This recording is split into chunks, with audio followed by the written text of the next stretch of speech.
abonnez-vous à notre chaîne Joseph. Ils vont s'arrêter sur cette idée-là. On dit, ouais, c'est fort.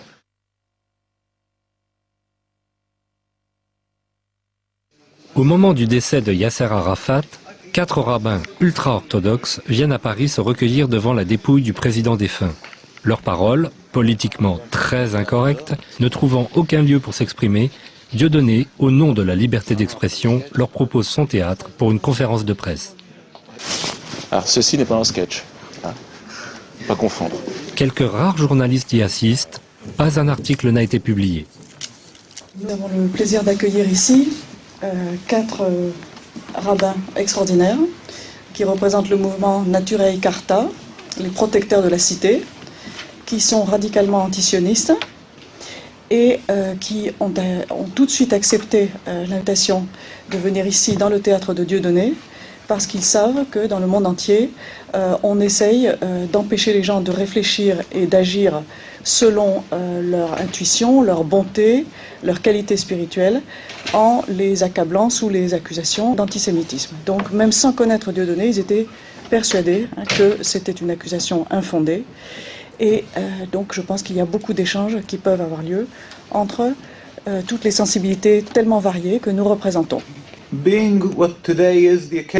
Étant donné la raison de ma présence parmi vous, je pense qu'avant d'aborder les sujets que je vais traiter, je me dois d'évoquer la mémoire du président Abou Ammar Yasser Arafat, qui était un homme exceptionnel, sortant de l'ordinaire.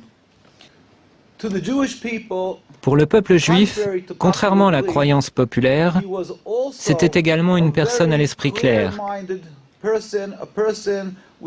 Il avait une vision de l'avenir, une compréhension très profonde de ce qu'est vraiment le judaïsme et de ce qu'est le sionisme.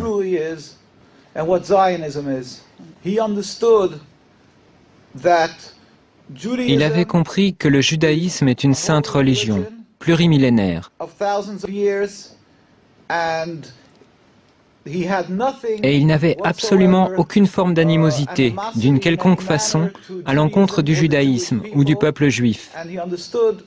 Au contraire, il savait que le sionisme est très différent. C'est ce que j'expliquerai brièvement.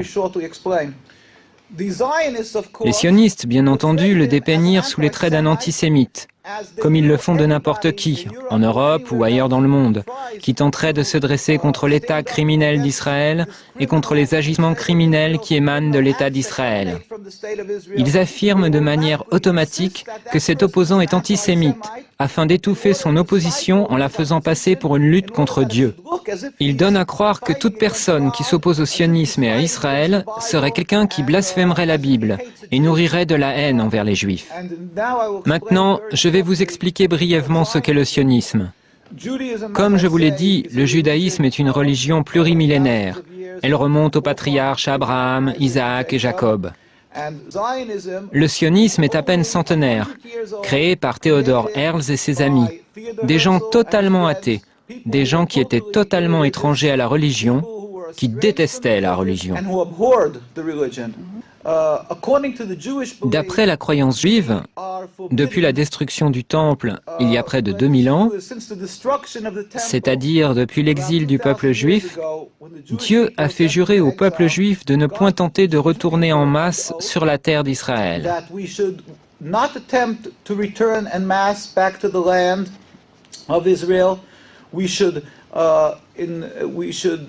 Nous ne devrions jamais nous rebeller contre une quelconque nation. Et nous ne devrions jamais rien tenter afin de mettre un terme au décret exilique émanant de Dieu. Seul Dieu, sans la moindre intervention humaine, peut mettre un terme à cet exil. Et Dieu est très compatissant.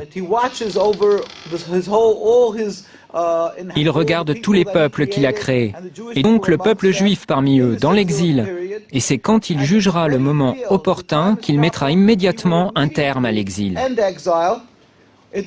Il se produira alors une révolution métaphysique dans le monde. Le monde entier reconnaîtra qu'il n'y a qu'un seul Dieu, et il le servira, rassemblé dans l'harmonie et la paix.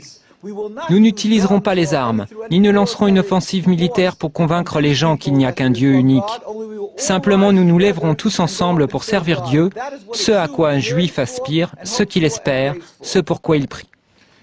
À l'époque, au début du sionisme, à ses prémices, les rabbins se sont insurgés unanimement. Ils protestaient disant « C'est un blasphème, c'est de la rébellion contre Dieu. Si cette idéologie est mise en application, nous en souffrirons terriblement. » Malheureusement, les sionistes ont réussi. Tout d'abord, ils voulurent aller en Ouganda.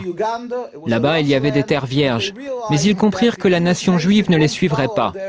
Aussi se jouèrent-ils et abusèrent-ils des espoirs et des aspirations que pouvait entretenir tout juif à retourner à Jérusalem, et ils leur dirent « Nous sommes en train de vivre les prémices de la rédemption. Viens, suis-nous, retournons ensemble sur la terre d'Israël. »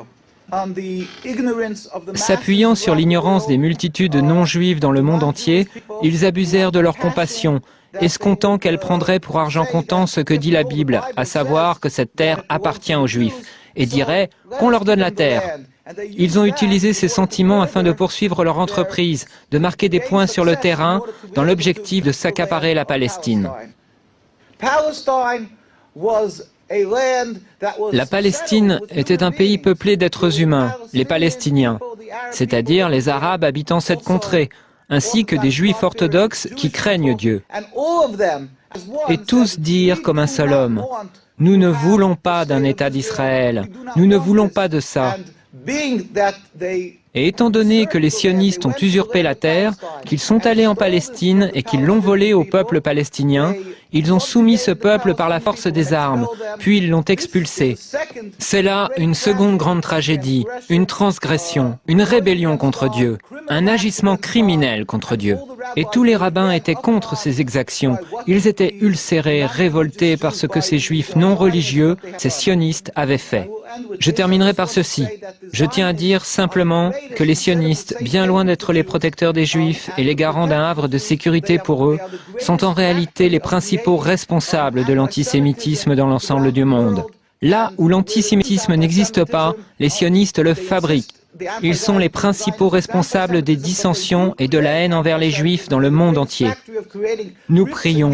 Nous demandons à tout le monde de prier pour la liberté de la Palestine et pour la venue du jour où la gloire de Dieu sera révélée au monde entier et où nous pourrons tous le servir dans la paix et l'harmonie dans un futur proche. Amen. «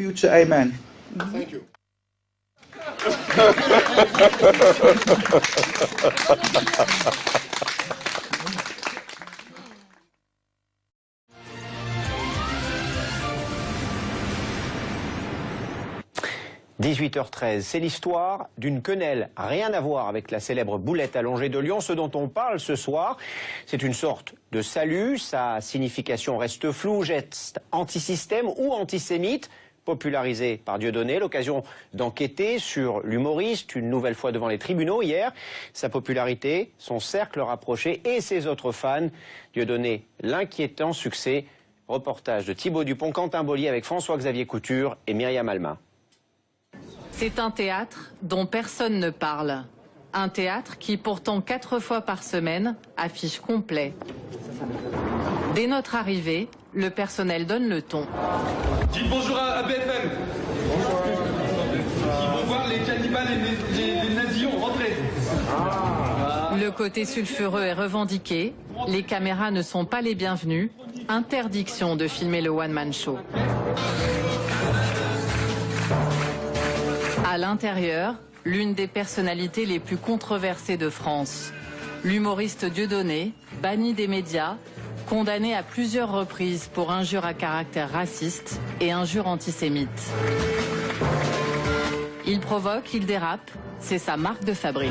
Je sais que je vais choquer les gens ce soir. Hein, je serai l'incarnation du mal absolu. J'aurais inspiré Mohamed Merah, Youssouf Fofana et une partie de la Deuxième Guerre mondiale, si t'attends un peu.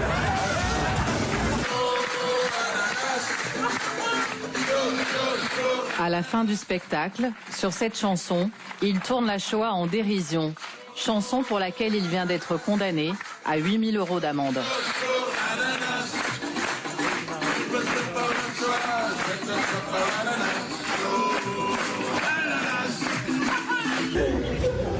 À la sortie, les spectateurs en parlent comme d'un humoriste qui fait partie des plus grands. Depuis des proches, on n'a pas eu quelqu'un d'aussi marrant. Moi, c'est un humoriste, c'est pas mettre à penser pour moi. Et voilà, j'ai ri tout du long. Par moments, on peut être un peu choqué, ça c'est chacun le ressent à sa manière. Pour moi, c'est de l'humour provocateur, après les gens en pensent ce qu'ils veulent. Moi, globalement, il me fait beaucoup rire. Sans aucune publicité, l'humoriste controversé remplit les salles. À Paris, 2 spectacles par soir, plus de 600 personnes à chaque fois.